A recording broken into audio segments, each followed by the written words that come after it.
El motor de uno de los barcos más avanzados de la Armada falló justo en la víspera de una misión importante. Los expertos realizaron diagnósticos, verificaron cada sensor, probaron cada sistema. Nada funcionó. Justo cuando parecía que se había perdido toda esperanza, alguien mencionó un viejo nombre olvidado. Cuando Brandon Clark entró, con los overoles manchados de grasa, una varilla de latón en la mano, y pidió un silencio total, nadie se dio cuenta de que no estaba allí solo para solucionar un problema mecánico. Estaba allí para restaurar algo mucho más profundo. Su propia historia. Brandon Clark vivía a pocas millas de la costa. El cobertizo al que llamaba hogar había sido una vez un taller de motores marinos, hace décadas. Ahora era su refugio, su lugar de trabajo y todo su mundo. Pilas de viejas piezas de barcos de pesca se alineaban en las paredes. Las herramientas colgaban de tablas de madera gastadas y una vieja radio que aún funcionaba, sonaban todas las mañanas como un reloj desde que era un niño. Brandon tenía un don inusual con las máquinas. Creció desarmando dispositivos electrónicos oxidados que encontraba en el depósito de chatarra detrás de su escuela y volviéndolos a armar. A los 11 años, reconstruyó el motor de una cortadora de césped utilizando solo piezas de chatarra. A los 15, estaba arreglando los motores de los barcos de pesca de su vecino. Sin haber estudiado nunca la mecánica formalmente, parecía entender el ruido, el ritmo y el pulso de las máquinas mejor que nadie. Era el tipo de talento que no se podía enseñar, solo estar agradecido. En su juventud, Brandon se desempeñó como oficial de maquinaria en la Marina de los CEU. Trabajó en todo tipo de proyectos, desde portaaviones hasta destructores. Su logro más orgulloso fue ayudar a desarrollar los motores de los destructores de la clase Arleigh Burke, cuando aún eran solo prototipos. A los 72 años, Brandon parecía más joven que su edad. Y conocía los motores LM2500 del Arleigh Burke como la palma de su propia mano. Pero una falla en el mar durante un simulacro de rutina lo cambió todo. El motor de su barco sufrió un mal funcionamiento crítico. La investigación fue rápida. Lo culparon. Dijo que no había realizado el mantenimiento preventivo adecuado. Trató de defenderse, pero nunca obtuvo una audiencia justa.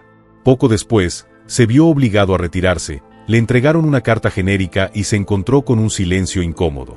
Brandon nunca aceptó la historia, pero aprendió a vivir con la sensación de ser olvidado por un sistema al que no le gusta revisar sus propios errores. Regresó a Traciton, donde pasó sus días arreglando motores de barcos para pescadores locales y navegantes de poca monta. Recibió llamadas de viejos pescadores que no podían pagar piezas nuevas y de jóvenes mecánicos que aún tenían mucho que aprender. Entonces, un martes por la tarde, un número desconocido iluminó su teléfono. Brandon se limpió las manos con un trapo, uno tan grasiento que apenas ayudó, y lo recogió. Clark hablando. Brandon Clark, este es el almirante Jim Lawson, del Comando de Ingeniería Naval del Pacífico. Brandon frunció el ceño. Ese nombre vino de hace mucho tiempo. Jim había sido solo un teniente cuando trabajaron juntos. Joven, agudo y siempre con ganas de aprender. No pensé que volvería a escuchar tu voz, Jim. Yo tampoco. Pero tenemos un problema serio. Brandon se acercó a su mesa de trabajo y miró una pieza del motor desmontada. Adelante. Tenemos una falla en el motor de uno de nuestros destructores de la clase Arleigh Burke. 5 ingenieros han pasado por eso y ninguno de ellos encontró el problema. Tenemos una misión en unos días. La tripulación sale en 72 horas. Si este motor no funciona, la misión se apaga. Brandon, te necesitamos. Brandon se quedó callado. El solo hecho de escuchar el nombre de ese barco agitó algo en él. No tengo un gimnasio de liquidación activo. Ya se está procesando. Luego envía un auto a recogerme, dijo Brandon, y colgó. Al día siguiente, Brandon llegó a la puerta de la base naval de Kitsap con su vieja caja de herramientas. La base se extendía por millas a lo largo de la costa, con enormes muelles y buques de guerra alineados como monumentos de acero. El USS Arleigh Burke estaba amarrado en el muelle principal, rodeado de técnicos, ingenieros y oficiales. De inmediato, Clark sintió las miradas de desdén de los jóvenes guardias en el puesto de control. 2 reclutas de no más de 20 años intercambiaron miradas de suficiencia. ¿Nombre? Uno de ellos le preguntó a Brandon Clark. Estoy absuelto. ¿A dónde te diriges? Instalación de mantenimiento intermedio. El recluta escribió algo en el sistema, luego asintió y lo señaló. Brandon asintió rápidamente a cambio. Mientras caminaba por el asfalto húmedo, lo vio a lo lejos, el casco gris del destructor. La instalación de mantenimiento intermedio era un gran edificio con un amplio espacio abierto, paredes de hormigón armado desgastadas por el tiempo, un techo alto de metal, luces frías en el techo y el zumbido constante de las máquinas en el fondo. En el interior, el lugar palpitaba con actividad. Las bahías de mantenimiento se colocaron en secuencia como una línea de montaje, pero cada una servía a motores desmontados distintos en plataformas elevadas, turbinas expuestas con paneles abiertos, cuidadosamente dispuestas, cables eléctricos y herramientas alineadas con precisión quirúrgica. El piso de concreto pulido reflejaba el brillo del equipo. Las líneas amarillas marcaban zonas seguras, carriles de montacargas y áreas de riesgo térmico. Las grúas aéreas montadas sobre rieles se movían lentamente, transportando componentes de propulsión masivos que pesaban varias toneladas. Los técnicos e ingenieros se movían con un propósito, revisando portapapeles, consultando manuales técnicos o escribiendo informes en terminales montados en estaciones de trabajo metálicas. El sonido dominante era una mezcla de motores que se estaban probando, el silbido de las válvulas hidráulicas, el golpeteo de metal y la charla de radio llena de acrónimos y códigos. A lo largo de los lados de la instalación había salas de inspección acristaladas donde los ingenieros examinaban las piezas, y en el centro allí estaba, montado sobre una base reforzada y rodeado de marcas de seguridad en el suelo, el motor de turbina de gas LM2500 retirado del USS Arleigh Burke estaba expuesto. Su larga carcasa plateada reveló la ingeniería compacta y poderosa detrás de uno de los barcos más avanzados de la Armada. Se habían retirado las cubiertas laterales, dejando al descubierto las etapas de compresión axial y el eje central, que los técnicos inspeccionaron con linternas y sensores térmicos. Uno de ellos se agachó, insertó una sonda entre las aspas del compresor, verificando si había desgaste extremo por calor. En lo alto, una grúa ferroviaria mantenía la cubierta exterior en su lugar, mientras que una pantalla digital en la pared mostraba los niveles de vibración en tiempo real y la integridad estructural. El ruido en la instalación fue silenciado, roto solo por los chasquidos de las herramientas dinamométricas y el leve silbido del aire comprimido. En ese momento, el corazón del destructor yacía allí, abierto de par en par. Brandon entró sin ceremonia, el sonido de sus botas resonando en el suelo. Solo llevaba su caja de herramientas abollada. Algunos ingenieros miraron hacia arriba, deteniéndose por un momento mientras pasaba. No parecía que perteneciera. Ese es el tipo al que llamaron, murmuró un ingeniero más joven, apenas ocultando una sonrisa. El almirante Lawson lo estaba esperando. Bienvenido, Clarke. Me alegro de verte de nuevo. El equipo está allí. Empecemos. Brandon le estrechó la mano y se acercó al grupo. 5 ingenieros se pararon frente al panel de control. Uno de ellos, de cabello gris, parecía estar a cargo. Clark, dijo, sin ofrecer un apretón de manos. Soy el ingeniero jefe Watkins. Hemos estado realizando pruebas desde el fracaso. El motor pierde potencia después de 90 segundos de funcionamiento. Creemos que se debe al desgaste interno, posiblemente por contaminación salina o partículas en suspensión. ¿Reemplazaste los filtros?, preguntó Brandon. 3 veces, respondió Watkins, claramente impaciente. También cambiamos las válvulas, apretamos todas las conexiones, probamos todos los circuitos. Nada funcionó. Brandon asintió levemente, aceptando el desafío. Necesito que enciendas el motor, dijo. Imposible. No podemos hacer funcionar un motor dañado sin un protocolo de seguridad completo. Nos arriesgaríamos a empeorarlo. Entonces nunca vas a resolver el problema. Watkins se inclinó hacia los demás, susurrando. Brandon todavía podía escuchar algunos de los murmullos. ¿Quién es este tipo? Watkins estaba visiblemente molesto, pero después de unos momentos, finalmente cedió. Encienda el motor durante 45 segundos. Luego empújelo a toda velocidad durante otros 30. Watkins levantó la ceja. ¿Perdona? ¿A toda velocidad? ¿Estás loco? Ese motor podría explotar. O lo haces tú o yo camino. Y quiero un silencio total en el hangar. Sin hablar. Sin ruido de fondo. El grupo vaciló. Watkins dejó escapar una risita nerviosa. ¿Quieres que esto se arregle o no? A regañadientes, Watkins hizo una señal para que todos se callaran. Brandon sacó una varilla de latón de su caja de herramientas.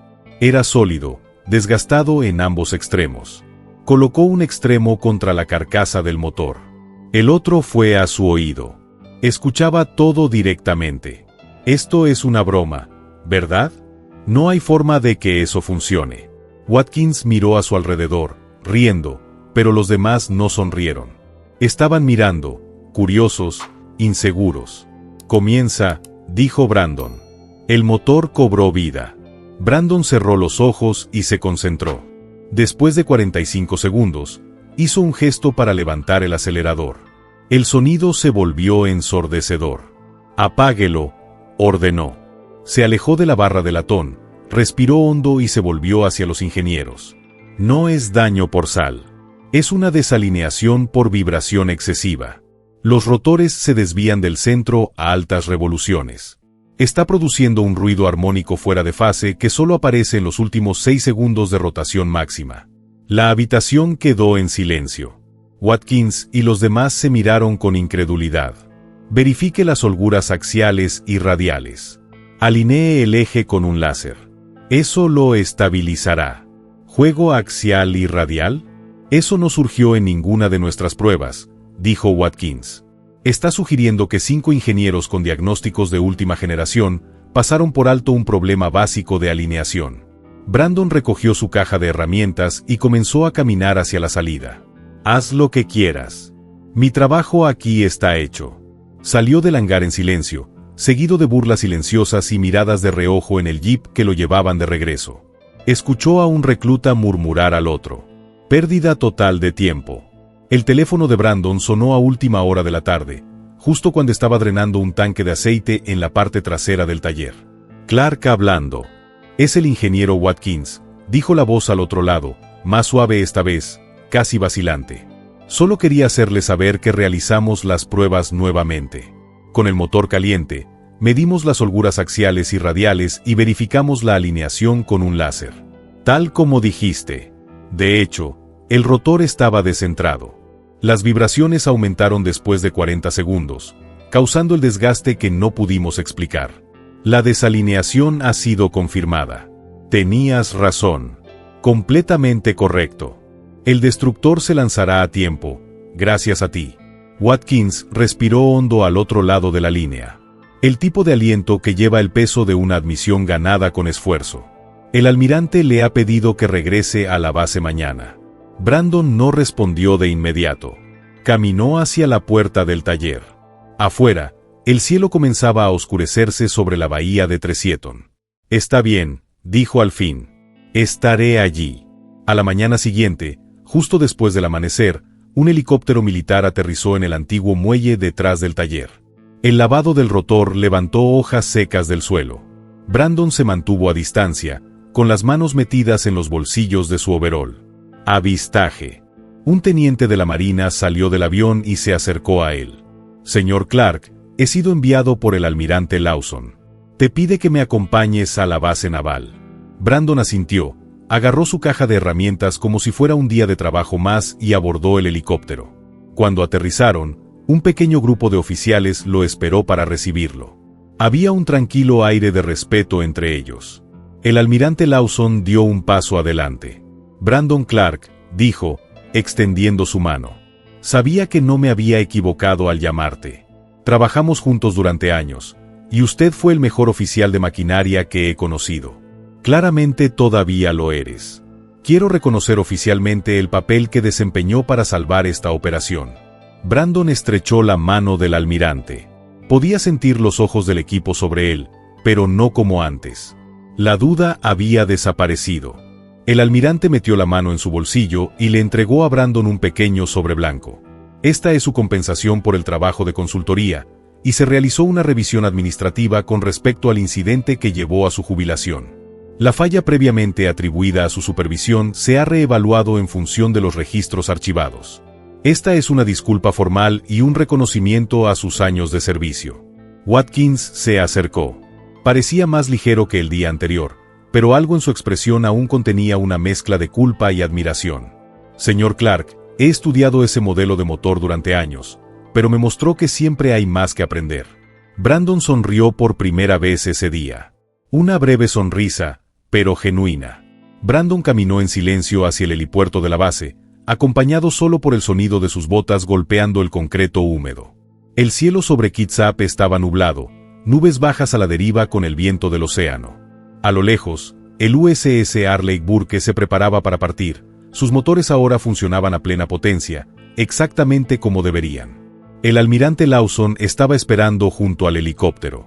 «Está todo claro, señor Clark. El piloto te llevará de regreso». «Gracias, almirante». Sin decir otra palabra, Brandon subió los escalones del helicóptero y se sentó junto a la ventana. A medida que despegaban, vio cómo la base se hacía más pequeña. Abajo, los técnicos se movían alrededor de las estructuras. La rutina continuó, pero no fue hasta que el helicóptero subió más alto que lo vio. Allí, fue el destructor el que una vez llevó el peso de su injusto fracaso, cortando masivamente las aguas de la bahía, dejando un rastro blanco de olas detrás. Brandon mantuvo los ojos fijos en el barco durante unos momentos, dándose cuenta en silencio de que detrás de esa imponente estructura había una parte de él. Su oficio, su don, su verdad. Desde arriba, vio cómo la costa se desvanecía lentamente. El mar reflejaba la luz gris de la mañana, y a lo lejos, la silueta del USS Arleigh Burke desapareció, poco a poco, de regreso a su misión. Y tal vez a su manera, ofreciendo un agradecimiento silencioso a quien lo trajo de vuelta al mar. Si te gustó esta historia, haz clic en el botón me gusta y suscríbete al canal para no perderte la siguiente.